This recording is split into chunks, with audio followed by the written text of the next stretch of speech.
Bonjour à tous, bienvenue sur Buzz TV, j'espère que tout le monde va bien. Alors Magali Berda, heureuse d'annoncer que le premier procès aura lieu demain. J'ai à la fois hâte et à la fois je suis très angoissée pour demain. Alors, il s'agit du procès contre la fille qui l'a enregistré et qui lui a demandé 35 000 € en échange de l'audio, ou alors elle le remettait à Booba. Au final, la fille a été placée en garde à vue et Booba a balancé l'audio sur Twitter et elle explique que depuis, sa vie est un enfer. Voilà, donc les internautes ont réagi sur Twitter, on peut lire. Il y a des chances pour que Magali Berda ait gain de cause au tribunal demain. Mais la France entière voudrait qu'elle serve d'exemple pour toutes les arnaques que ces influx-voleurs ont infligées aux consommateurs. Trop de victimes dans l'attente d'une réponse ou d'un remboursement. Ou alors, on peut lire « Il n'y a aucun harcèlement, arrêtez d'employer ce mot à tout va. Magali est loin d'être une victime. Faut la voir en coulisses comment elle traite les gens et se bat avec ses influx voleurs. » Ou le dernier, on peut lire « Magali Berda parle des autres qui raquettent, mais elle semble impliquée dans le dossier Carla Moreau. Son nom est cité dans ce chantage en bande organisée. Pour son affaire, elle nomme Booba, mais a-t-il vraiment été contacté par la nana qui veut la soudoyer ? » Voilà, donc je vous laisse avec sa story et dites-moi ce que vous en pensez dans les commentaires. Les amis, j'espère que vous allez bien. Écoutez, demain, je serai au tribunal à 9 h, au tribunal judiciaire de Paris, parce que il y a enfin le premier procès qui aura lieu demain pour tout ce qui m'arrive. Alors, c'est pas pour tout ce qui m'arrive, hein, c'est une toute petite minuscule partie de ce qui m'arrive depuis un an.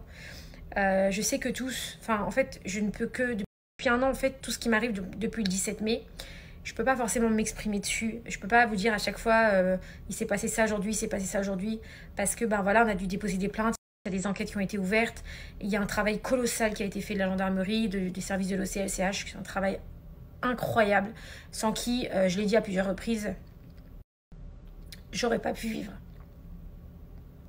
J'aurais pas pu continuer à vivre. Voilà, chaque jour, pour moi, c'est vraiment un combat. Je me lève le matin, c'est un combat. Je me couche le soir, c'est un combat. Ce qui est très difficile sur les réseaux sociaux, c'est que le cyberharcèlement, vous voyez que la surface. Vous ne voyez pas la profondeur des problèmes, vous ne voyez pas les conséquences que ça a. Et vous ne pouvez pas vous rendre compte de ce que ça engendre et de ce que même certains peuvent faire au-delà du cyberharcèlement. C'est-à-dire que ça ne s'arrête pas qu'à ça. Mais je peux pas vous dire...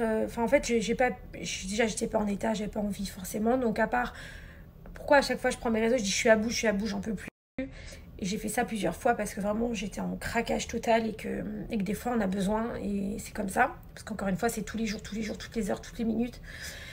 Et puis, parce qu'il y a aussi des enquêtes en cours et que pour laisser le CLCH travailler correctement et pour que tout soit le mieux possible pour eux et pour préserver les secrets de l'enquête, etc.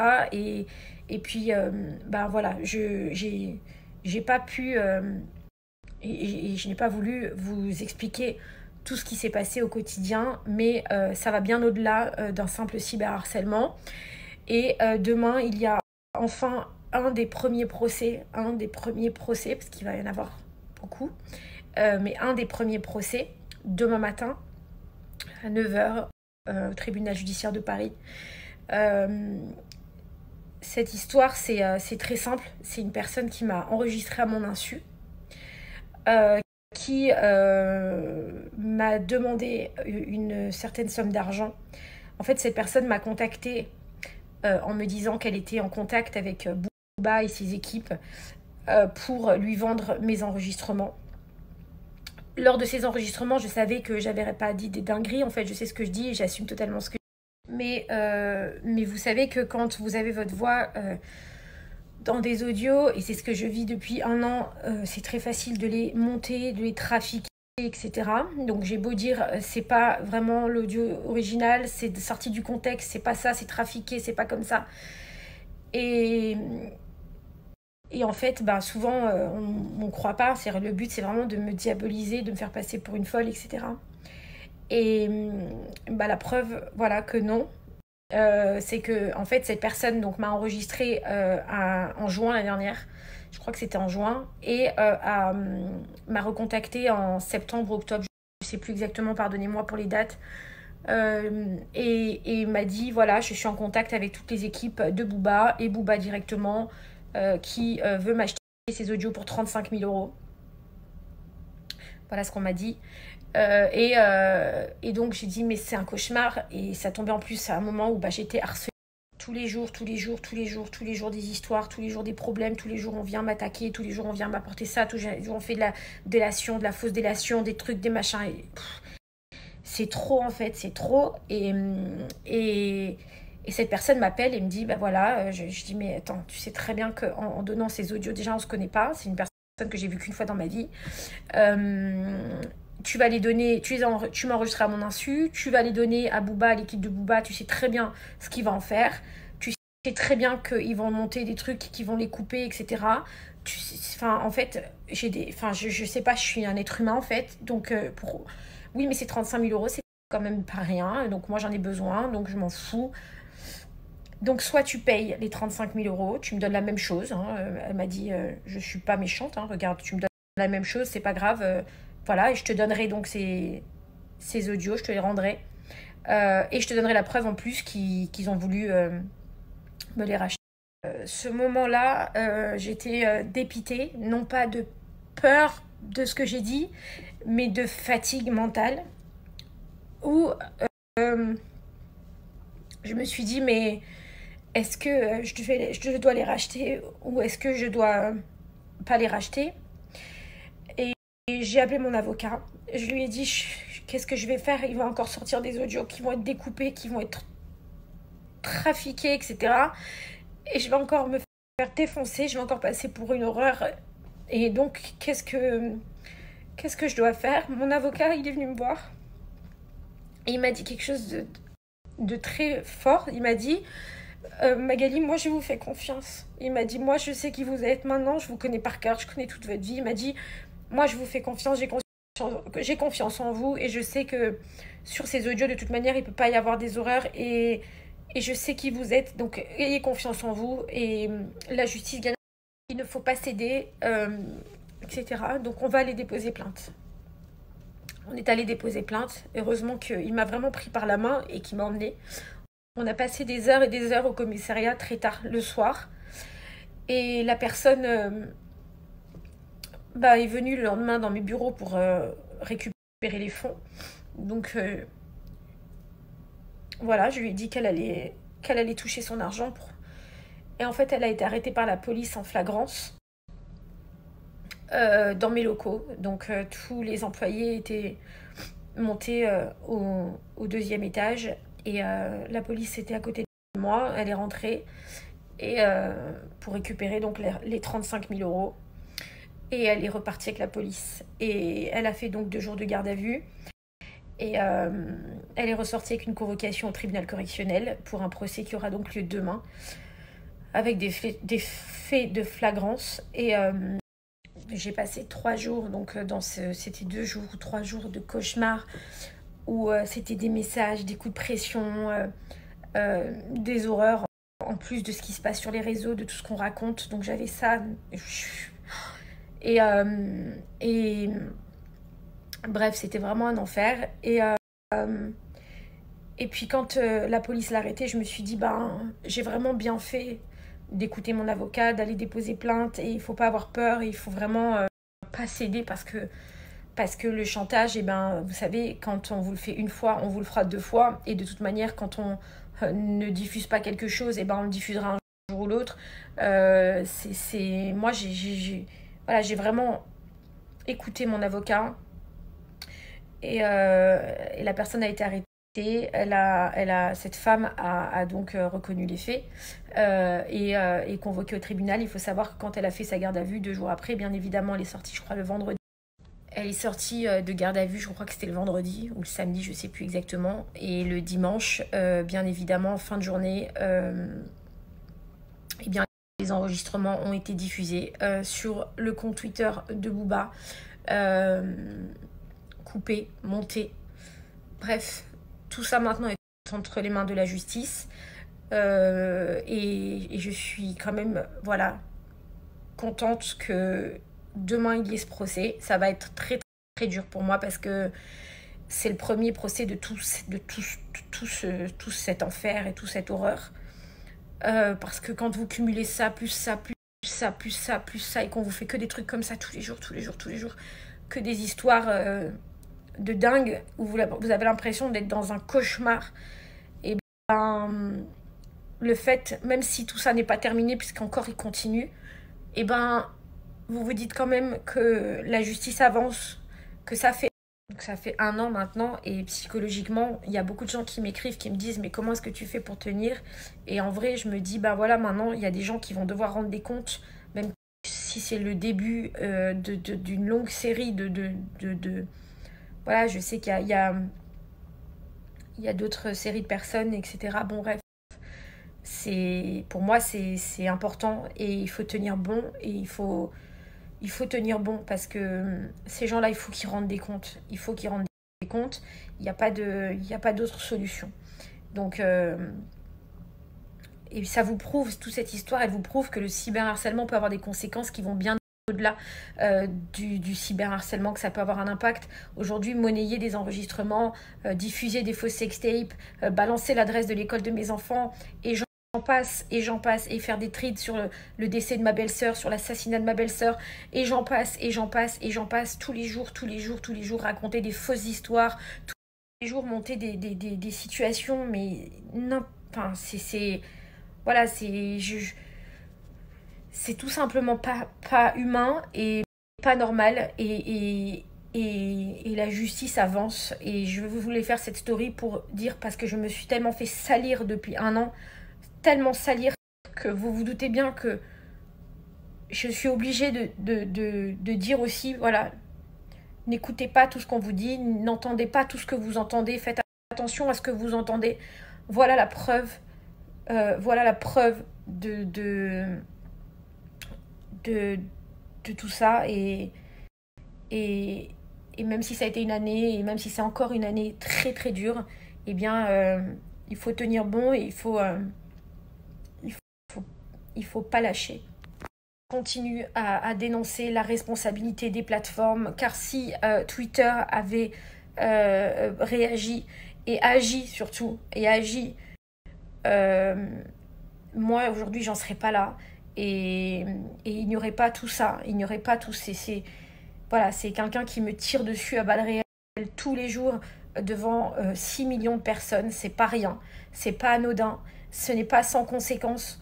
Tous les jours à raconter n'importe quoi, à poster des trucs qui n'ont ni queue ni tête, qui n'ont rien à voir avec les placements de produits, qui n'ont strictement rien à voir, de foutre la photo de ma mère, bon, je vais pas vous refaire tout ça, parce qu'il y en a tellement eu depuis 1 an, tellement d'horreur, que on peut pas venir en me disant Booba lancer une alerte sur les placements de produits.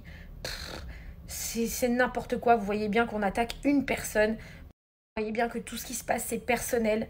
C'est vraiment une attaque personnelle. C'est contre une seule personne. Et heureusement, les gens s'en rendent de plus en plus compte. Heureusement, voilà, bref,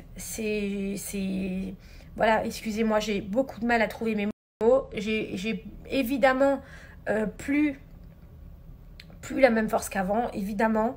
Évidemment que je suis plus dans le méta qu'avant.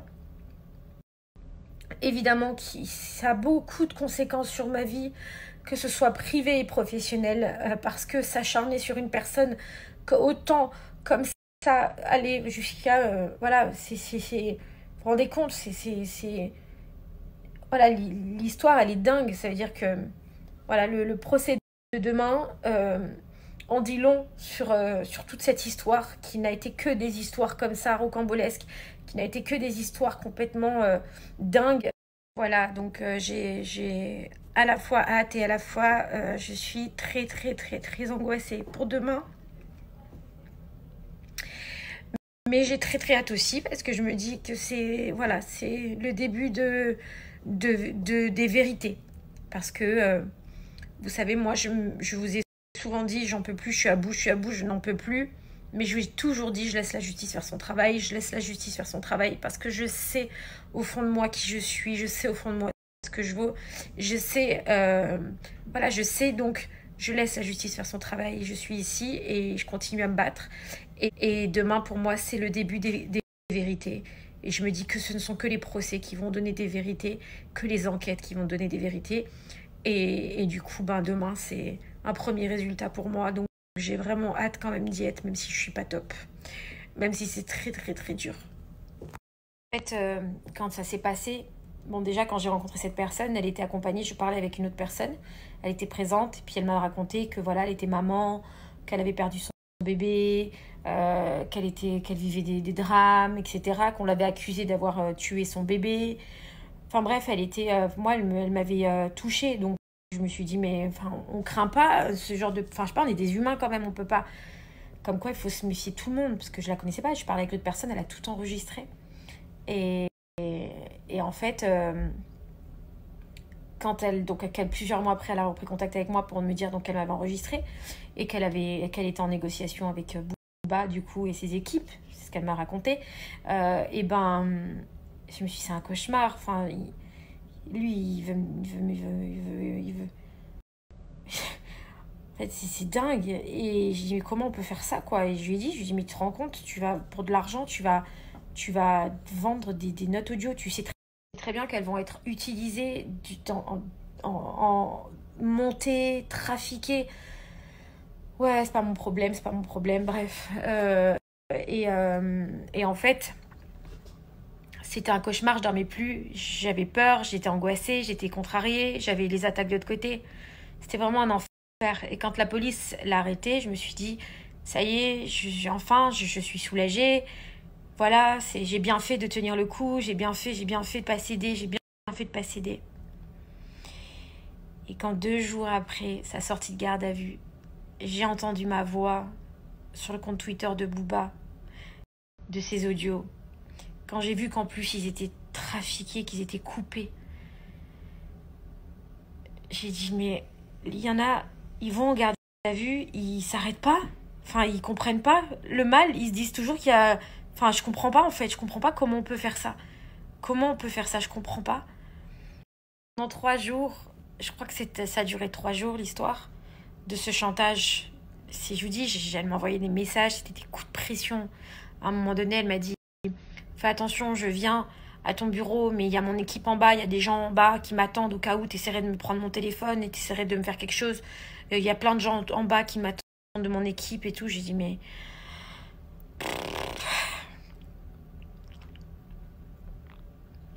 Franchement, si vous saviez tout ce qui se passe dans ma vie depuis 1 an, si vous aviez conscience une seule seconde de tout ce qui se passe dans ma vie depuis 1 an, ça c'est vraiment mais un grain de sable dans tout ce qu'on a pu me faire depuis 1 an et de tout ce que ça continue. Et des fois, je me dis, mais... En fait, je sais même pas quoi me dire en vrai. Je sais pas quoi me dire. Et quand je vois l'attitude de certains, quand je vois le comportement de certains, quand je vois les gens qui me connaissent depuis des années, et qui ont su prendre ce que j'avais à leur donner comme moi j'ai pu prendre ce qu'ils avaient à me donner. Parce que moi je cracherai jamais sur des gens avec qui j'ai pu travailler ou des gens que j'ai aimés. Mais quand vous vivez tout ça avec vous retrouvez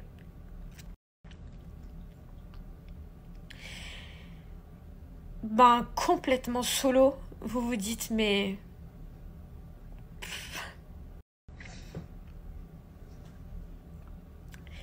il n'y a pas d'âme en fait. Il n'y a pas d'âme. Mais c'est comme ça, c'est pas grave. Je sais que j'ai ma conscience, je sais que j'ai le bon Dieu avec moi parce que je suis quelqu'un de droite et je suis quelqu'un d'honnête. Donc je sais que j'ai le bon Dieu avec moi. Et je sais que je dois tenir. Je dois tenir pour ma famille, pour mes enfants, pour mon travail, pour les gens qui comptent sur moi, pour les gens qui sont avec moi, qui me soutiennent quand même. Et ben pour ces gens-là, il faut que voilà, je dois continuer et je dois avancer. Donc j'essaye de faire front et j'essaye de... Mais c'est très, très, très dur. Et puis, quand je vois vraiment, ben... Je sais pas comment vous... Je peux pas encore avoir les mots, en fait, de tout ça. Et je peux pas encore... J'arrive pas encore à tout expliquer. Quand je vois qu'on me fait mon procès médiatique parce que je paye des impôts, parce que ben j'ai eu un contrôle fiscal et que les impôts m'ont demandé de payer tant et que j'ai dit ok je paye tant donc je paye tant et que je paye mes impôts. Bref, ils sont quand même allés donner le montant de mon avis d'imposition dans la presse, mon avis d'imposition personnelle. Enfin je sais pas si vous réalisez en fait, c'est dans tous les sens moi qu'on me tire dessus, c'est-à-dire que j'ai l'impression que on m'a inventé une sextape, on a balancé mes trucs d'impôts, on balance des notes audio, on les monnaie, on balance l'école de mes enfants, on balance... Enfin, en fait, je me dis, c'est quand les... Quand est-ce que les gens ils vont prendre conscience qu'en fait, faut arrêter. Faut vraiment arrêter parce que j'ai déjà tenu beaucoup trop longtemps. Et je trouve que je tiendrai déjà très très bien. Et à un moment donné, voilà. Mais j'ai très hâte d'être à demain. Je suis très contente que la justice ait avancé. Je suis vraiment très contente. Et je me dis que dans la vie, forcément, il y a des choses qui avancent.